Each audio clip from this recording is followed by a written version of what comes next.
कुछ देर की खामोशी फिर शोर आएगा, तुम्हारा तो सिर्फ वक्त आया है, हमारा दौर आएगा। नमस्कार दोस्तों, मैं विवेक आत्रे फिर से स्वागत करता हूं आपके अपने YouTube चैनल सफलता की ओर विद वीके में। आज हम पढ़ेंगे भारतीय संविधान का भाग 4A, जिसमें हम पढ़ेंगे मौलिक कर्तव्यों के बारे में। तो शुरू करते हैं आज की वीडियो। सबसे पहले देखिए, अभी तक हमने पढ़ा भाग 4। भाग 4 में हमने DPSP पढ़े। भाग 4 के बाद जो मूल संविधान बना, जो 26 जनवरी 1950 को लागू हुआ, उसके अंदर भाग 4 के बाद सीधा भाग 5 था, और भाग 5 में हमारा राष्ट्रपति शुरू हो जाता है। राष्ट्रपति आर्टिकल 52 से भाग 4 में हमने आर्टिकल 36 से लेकर के 51 तक पढ़े थे, जो हमने पिछली वीडियो में पॉलिटिकल साइंस की पिछली वीडियो में कवर किए। तो देखिए क्या होता है, मूल संविधान में जब बात आती है मौलिक कर्तव्यों का विषय उठा कि लोगों के कुछ मौलिक कर्तव्य भी होने चाहिए, तो कुछ लोग इसके पक्ष में थे, कुछ इसके विपक्ष में थे। उस कारण कोई सामंजस्य ना बैठ पाने के कारण मूल संविधान के अंदर मौलिक कर्तव्यों को नहीं जोड़ा गया। लेकिन बात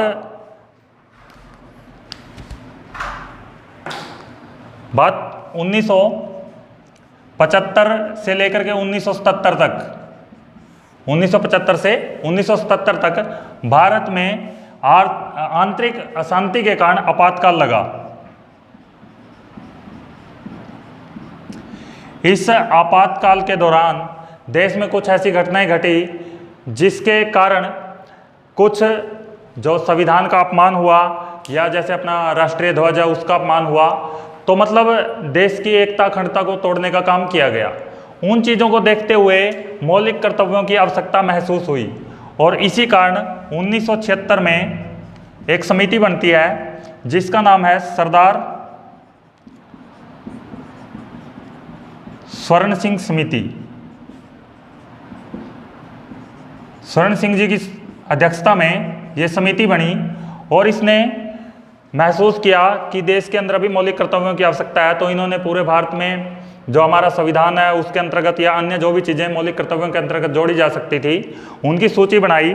और इसी समिति के कहने के बाद इन्होंने हालांकि काफ़ी मौलिक कर्तव्यों के बारे में बताया था, लेकिन संसद में जब इसको प्रस्तुत किया गया तो संसद ने केवल 10 मौलिक कर्तव्यों को स्वीकृति दी।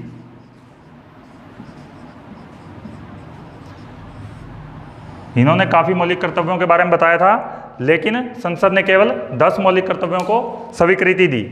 तो अब देखिए, इनको 10 मौलिक कर्तव्यों को स्वीकृति देने के साथ साथ उन्होंने जो सरदार स्वर्ण सिंह समिति थी,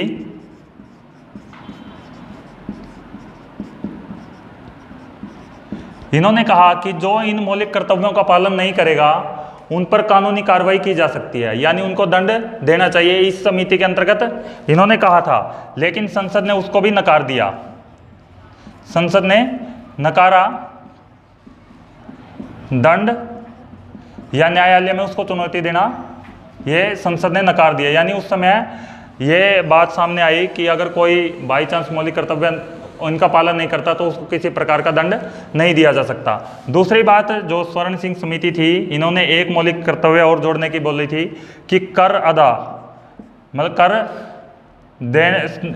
कर देने की जिम्मेदारी सभी की है, मतलब सभी को कर देना चाहिए, ये उनका मौलिक कर्तव्य है। लेकिन ये भी संसद ने मानने से इनकार कर दिया, और जो आज के समय में भी करदाता है, ये उनका मतलब वो अपनी तरफ से देते हैं, लेकिन ये मौलिक कर्तव्य नहीं है कि उनको देना ही देना है। तो ये चीज़ें ऐसी थी जो सरदार स्वर्ण सिंह समिति ने संसद के सामने रखी, लेकिन संसद ने दोनों चीज़ों को नकार दिया। पहली थी कि अगर कोई मौलिक कर्तव्यों का पालन नहीं करता है तो उसको दंड देना चाहिए, लेकिन ये भी संसद ने नकार दिया। दूसरा, कर देना, हर प्रत्येक भारतीय का कर्तव्य है कि वो अपना कर समय के साथ सरकार को दे, यानी टैक्स सरकार को दे, लेकिन संसद ने इसको भी नकार दिया। तो अब देखिए, जो विश्व के प्रमुख देश हैं, जैसे अमेरिका, कनाडा, जर्मनी, फ्रांस और ऑस्ट्रेलिया। इनके संविधान पूरे विश्व में विख्यात हैं, लेकिन इन सभी देशों के अंदर मौलिक कर्तव्य नहीं है। इनके संविधान के अंदर मौलिक कर्तव्यों का वर्णन नहीं है। तो हमने मौलिक कर्तव्यों की जो अवधारणा थी हमने रूस से ली, यानी हमने मौलिक कर्तव्य कहाँ से लिए? रूस से, रसिया से लिए। अब देखिए हमने क्या पढ़ा, मूल संविधान के अंदर 10 मौलिक कर्तव्य बताए गए।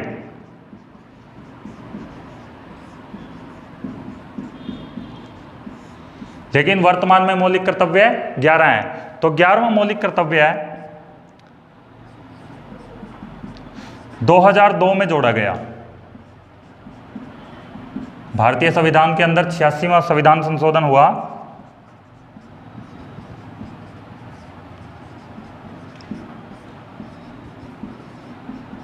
और इस 86वें संविधान संशोधन द्वारा 11वां मौलिक कर्तव्य जोड़ा गया, जिसके अंतर्गत 6 से 14 वर्ष तक के बच्चों को शिक्षा का अवसर उपलब्ध कराना।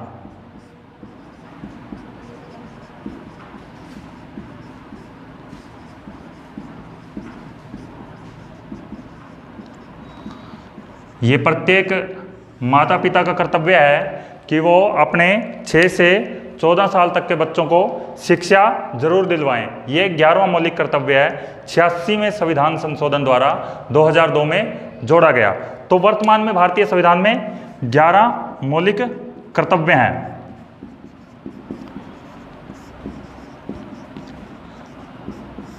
अब देखिए हमने अभी पीछे पढ़ा कि डीपीएसपी यानी कि हमारे राज्य के नीति निर्देशक सिद्धांत भाग 4 में थे और आगे भाग 5 में संसद की संरचना, राष्ट्रपति इत्यादि ये शुरू हो जाते हैं। तो अब इनको जो मौलिक कर्तव्य हैं इनको एडजस्ट करने के लिए भाग 4 कै या इंग्लिश में 4A बोल सकते हैं हम, यह जोड़ा गया, जिसके अंतर्गत आर्टिकल देखिए डीपीएसपी में हमने आर्टिकल 36 से 51 तक पढ़ा। तो इसके भाग 4A के अंतर्गत 51A, आर्टिकल 51A, ये अकेला आर्टिकल मौलिक कर्तव्यों से संबंधित है। तो ये क्वेश्चन काफ़ी बार आया हुआ है, जो मैंने बताया आपको कि कर अदा करने का हमारे देश में मौलिक कर्तव्य है या नहीं है। तो ये मौलिक कर्तव्य नहीं है। तो आइए पढ़ते हैं जो 10 मौलिक कर्तव्य मूल संविधान जब 42वें संविधान संशोधन द्वारा जोड़े गए और एक मौलिक कर्तव्य जो 2002 में जोड़ा गया, उनके बारे में विस्तार से पढ़ते हैं। देखिए जो मौलिक कर्तव्य पहला है उसके अंतर्गत संविधान का पालन करना, यानी कि हमें संविधान के अंदर जो जो बातें दी गई हैं उनका पालन करना चाहिए। उसके आदर्श, उसकी संस्थाएं, संविधान की संस्थाएं, उसके आदर्श, राष्ट्रीय ध्वज, राष्ट्रीय गीत, इन सब चीज़ों का आदर करना चाहिए।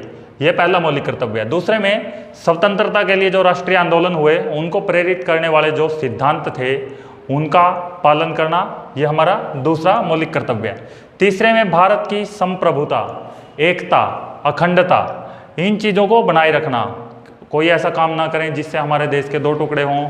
इन सब चीज़ों का, हमारे देश की पूरी एकता को बनाए रखना, ये सब चीज़ें मौलिक कर्तव्य 3 में। मौलिक कर्तव्य 4 के अंतर्गत देश की रक्षा और आवश्यकता पड़ने पर सेवा देना।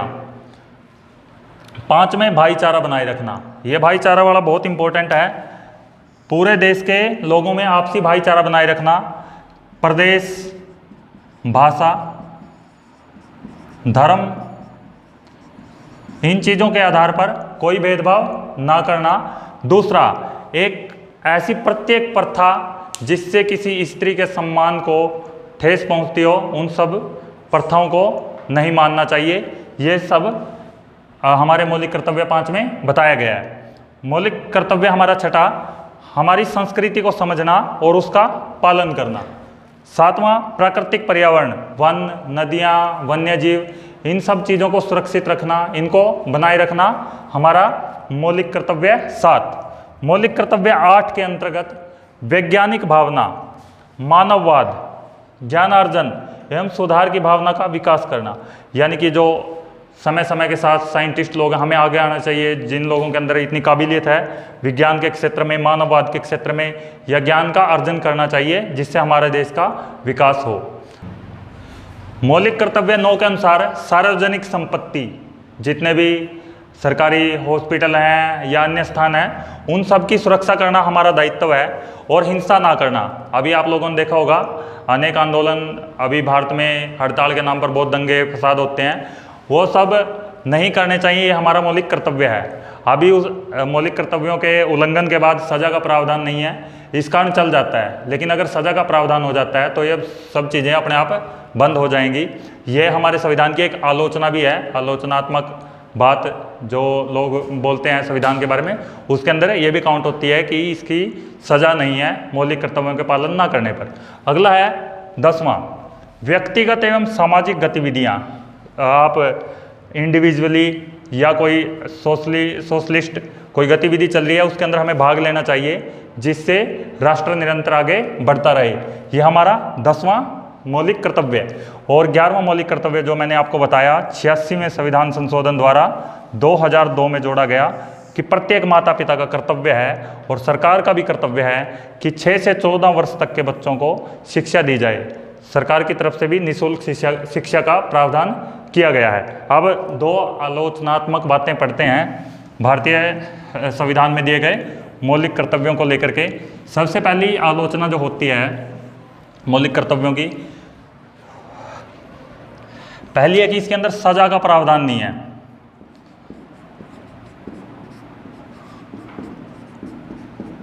यानी अगर कोई व्यक्ति मौलिक कर्तव्यों का उल्लंघन करता है तो सजा का प्रावधान नहीं है। ये आलोचनात्मक बात है हमारे मौलिक कर्तव्यों की।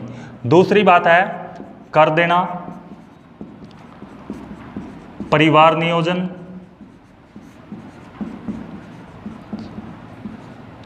व मतदान, ये भी मौलिक कर्तव्य के अंदर जोड़े जाने चाहिए, लेकिन इनको भी नहीं जोड़ा गया।